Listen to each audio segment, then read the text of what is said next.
Fabrice Toussaint. Europe 1 matin. L'actualité internationale, Alexandre Adler, bonjour. Bonjour Bruce. Sommet extrêmement important aujourd'hui et ce sera surtout un sommet européen. L'heure de vérité pour la Grande-Bretagne.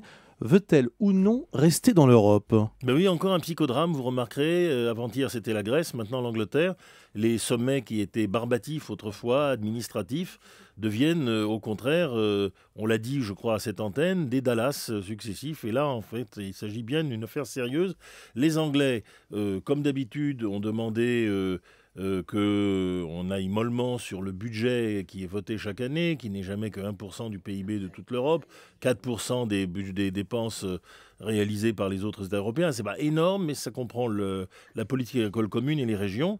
Et là, ils disent, austérité, c'est comme ça que Cameron a commencé, on gèle tout. Alors les autres sont indignés.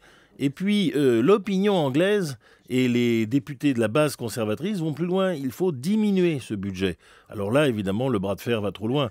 Et donc Cameron s'est mis dans une situation de lui-même, personne ne l'a poussé, situation d'opposition. Il répond surtout à un euroscepticisme des Anglais, Cameron.